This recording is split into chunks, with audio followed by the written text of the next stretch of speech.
What's going on, guys? Welcome to my updated farm run guide for level 3 skillers.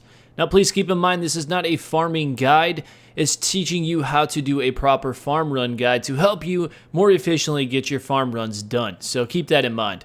Also, the reason why I'm doing an updated version is because the original video I had on this is pretty outdated and I feel like I can do a much better job at creating a guide, so hopefully this helps you guys out. And also, I'll leave a timestamp down below in case you want to skip forward to something that will help you better understand certain things. The first thing I want to talk about is useful items, and this is really account dependent. This is going to be different for everybody when you're doing your farm runs because everybody has access to different teleportation methods and things of that nature, so everything is going to be completely different depending on your account. So one useful item for you might not be useful for somebody else, so if you want to skip ahead, you can do that.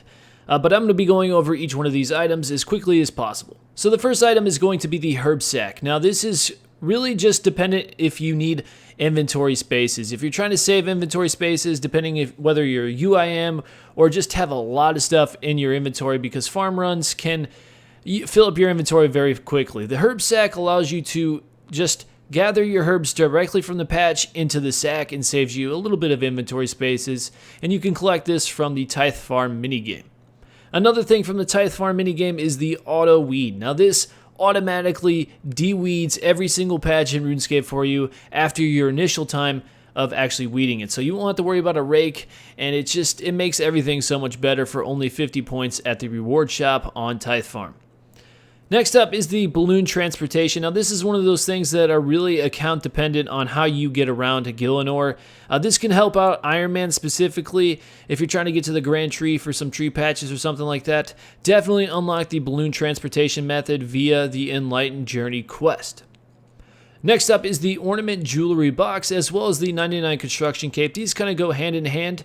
With the Construction Cape, you have access to a lot of teleportation methods for a level 3 skiller that can pretty much get you anywhere you want to as far as farm runs go.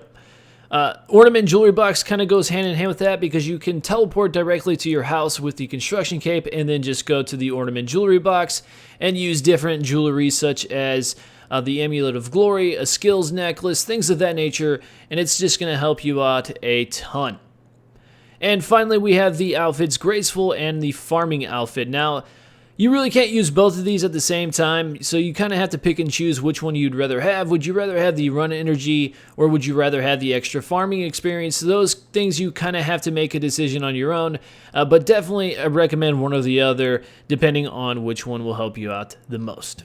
Next up is an item that I didn't include in the useful items because this is something I highly recommend that everybody obtain if you have available to you. Now level 3 Iron Man unfortunately don't have access to this, but normal level 3 Iron Man could just purchase this from the Grand Exchange. I am talking about the Bottomless Compost Bucket.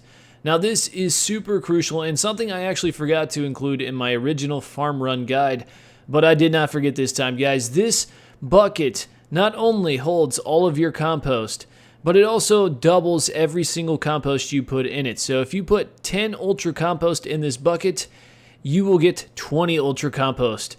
It doubles everything, and you can all fit it into one bucket. This thing holds up to 10,000 compost, so it is very crucial, especially when it comes to saving inventory spaces. Not only will you save a ton of money using this if you are doing Ultra Compost, which I highly recommend you do, but you're also going to save a ton of inventory spaces. So please, please, please, if you have access to the Grand Exchange, get the Bottomless Compost Bucket. It will help you tremendously.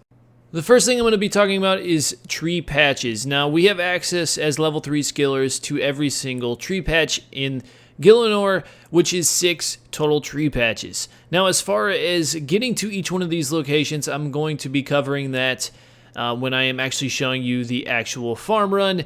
But just know these are the different types of patches, and you can really get to each one of these patches however way that you have access to. But again, I will be covering over some of the most common teleportation methods to get to each one of these locations and which route to actually take. And again, here's just a quick reference of all of the fruit tree patches that you have access to as a level 3 skiller that I will be covering on here in a little bit when I show you my actual farm run. One more thing before I actually show you the run here is another useful tool is the Runelite Plugin Bank Tags. Now what this allows you to do is actually create bank tabs on the side of your bank here rather than the top, and this allows you to add specific items for a tab. So I put all of my farming items into one tab, and as you can see here, it organizes everything much easier. So every time I want to do a farm run, I just click this tab, and everything that I want in this tab I can drag into here, and I have access to it all right here. So if you have a messy bank, this is definitely going to help you out. So to start off, I like to have an inventory such as this. Now you need access to all of your tree patches as well as your fruit tree patches. So I bring a stack of cash to pay the farmers to get rid of the trees for me, and then I have my teleportation methods to each tree patch that I had listed earlier in the video. So I have a Lumbridge teleport, a Varrock teleport, a Taverly teleport, a Falador teleport, a farming guild, and finally the tree gnome Stronghold. Now most of these are going to be in my construction cape as I mentioned previously. So your inventory might be a little bit different than mine because I have the construction cape. I can pretty much use that to teleport everywhere. So if you have not enough inventory space, I would just say get rid of the herb seed as well as the allotment seeds that I have in here. I just have that in here to kind of save me some time because I do have the inventory space. And then you can also get rid of one of your tree patches because we're going to actually do that one later on down the line. But this is what your inventory should generally look like. So the first spot really doesn't matter, but I go to Lumbridge. The patches, again, right behind the castles here. So you just use your teleport tab, run behind the castle, check your health, pay the farmer to get rid of it for 200 coins, plant it, and then pay your payment, depending on your tree and such. You should know how to do all this. This is not a farming guide again, so this is just to show you which method or which route to take. Next up, I teleport to Varrock with my teleport tablet, and then run to the tree patch directly north of the center here. And again, pay the farmer, replant your seed, and then you can move on to the next location. The next one I like to go to is the Falador Park. Now there's multiple ways to get here. As you can see, I'm using the ornament jewelry box in my POH to teleport directly to the park. Now you can also just use a combat bracelet, which allows you to teleport here as well. Or you could also just use a Falador teleport tab and run over here to the park here and then plant your tree as needed. From the park, I like to go to Taverly. Now I have my construction cape, which teleports me to my POH here. You could change your POH to this location and use a house teleport, or you could simply run from Falador all the way up to Taverly here. Or if you also have the balloon transportation method that I mentioned previously, you will have a balloon right next to this patch available to you. So you could use a ring of elements to teleport to the sawmill or the earth altar, and then use the balloon transportation method that way. Or you could teleport to a crafting guild or Castle Wars. All these locations have a balloon that you can get to and then teleport to the Taverly patch. Next up is the Tree Gnome Stronghold. Now I use a necklace of passage to teleport to the outpost option that you have available to you, and then just run directly north to the Tree Gnome Stronghold. You could also use the balloon transportation method straight from Taverly, your last location, all the way to the Tree Gnome Stronghold, here where you have access to not only a normal tree patch, but as well as a fruit tree patch. So first, if you are coming from the outpost, check your normal tree patch, and then you can run northeast to your fruit tree patch. Or if you're using the balloon transportation method, you just do those in the backwards order. Now I'm going to start planting some more fruit trees, and the first location I go to is to the monastery with the Arty cloak that I have available from the achievement diary. But if you don't have this, you could also use a Castle Wars teleport and then run around. That can be a little bit dangerous using that method, so be careful of that. But if you're using the monastery, you just run west all the way past the Tree Gnome village here, and then you can use the fruit tree patch here as needed. Next up is the farming guild. Now we have all kinds of stuff that we can do at this location, but please keep in mind to get access to the medium tier, which is the herb patch and the tree patch, you need 65 farming. And to get to the high tier where the redwood tree, the fruit tree, and the celestius tree, That requires 85 farming, so please keep that in mind. You can also do farming contracts while you're here. Now, this doesn't really give you any farming experience, but it's always good if you are trying to get some seeds, possibly. It's especially important on a level 3 Iron Man, so please keep that in mind as well. But I plant my tree, and then immediately after, I do my herbs here, and then I run over to the east side of the farming guild and do my allotment patches, your bush patch, your flower patch, as well as your cactus patch or whatever you're planting there. So you can do all kinds of stuff here, but once you're done with the east side of the low tier farming guild, then that's when you run up to the north tier if you have access to that, and you can do your fruit tree as well as your redwood tree, your spirit tree if you have any spirit trees, and your celestious tree. So you have a lot of stuff you can do here at the farming guild. The good thing I like saving this one for last though is because you have access to a bank. So if you need anything outside of your bank, you just quickly grab it. And then once you're done in the farming guild, you can gear back up for your third or your second inventory to go do some more herb runs as well as allotment runs. Here are the 5 locations for your allotment / herb patches. Now you should have already done the farming guild patch, which requires 45 farming. But the 4 other locations are Ardougne, Catherby, Hosidius, and Draynor or Falador, whichever one you want to consider it. Here are some other patches that you might be doing during your farm runs. You have the Kharid Cactus patch, the Varrock Tree, which is highly recommend that you do because it's very good farming experience. But be careful because it is very easy to die from jungle spiders when traveling here. You also have the Seaweed patch as well as the Hardwood Tree patches, which require Bon Voyage quests to actually get to Fossil Island, where these 2 patches are located. So your next inventory should have everything else that you need. You need the 4 teleportation methods to the allotment / herb patches that you have left, and you also need any teleportation methods to your special patches that you have left. Now, most of mine is, again, in the construction cape. That's why it's highly recommended to have a construction cape. It helps out so much. So make sure you have your 4 herb seeds and any flower or allotment seeds that you're going to be using, your 2 remainder fruit trees, as well as the payments. Now, since you don't really see any of the teleportation methods in my inventory because I'm using the construction cape, I made a list for all of the ways that you need to get to each location in this inventory. So make sure for this inventory you have a teleportation method to each one of these locations.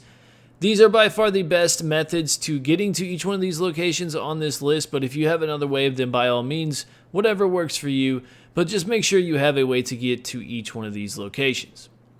So to start off this run, I use my construction cape to go to Brimhaven, and then I just run directly north to the fruit tree patch here. Be careful, there are some jungle spiders and a snake that can hit up to 5, and they can easily kill you, so I would be very cautious at this fruit tree patch.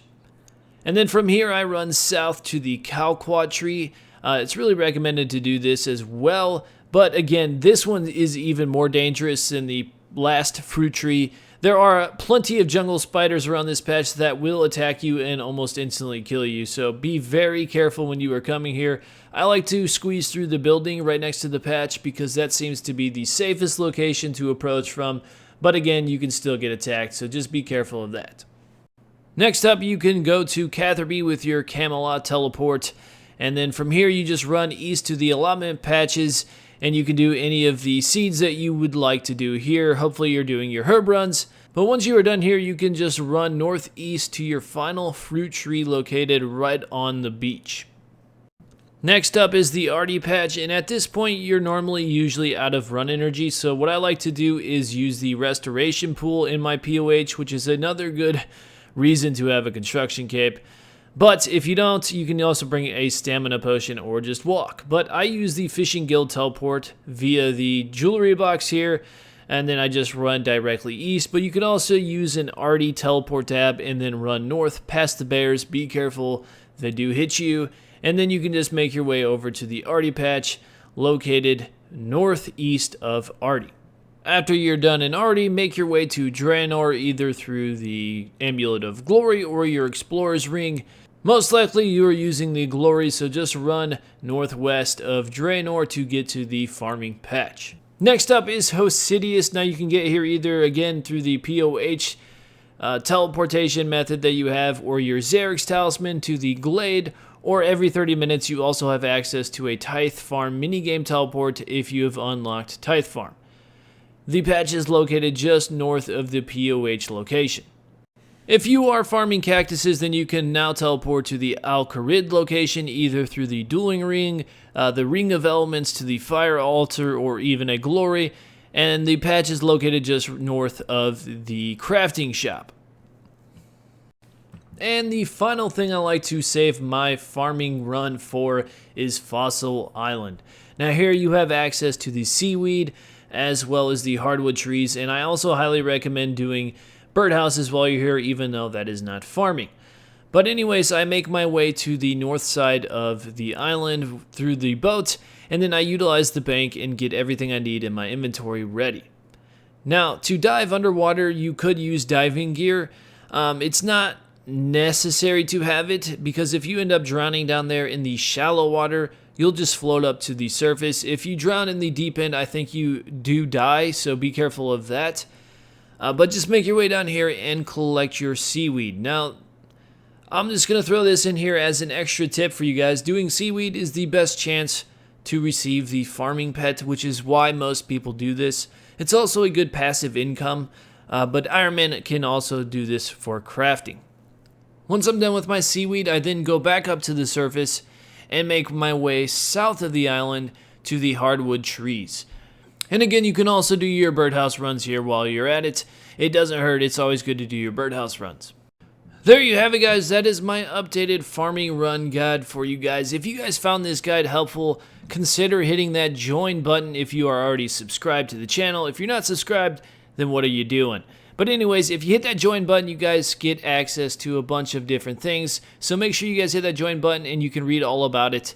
And it really helps out the channel. So thank you guys so much for watching this video, and I'll see you guys in the next one. See you later.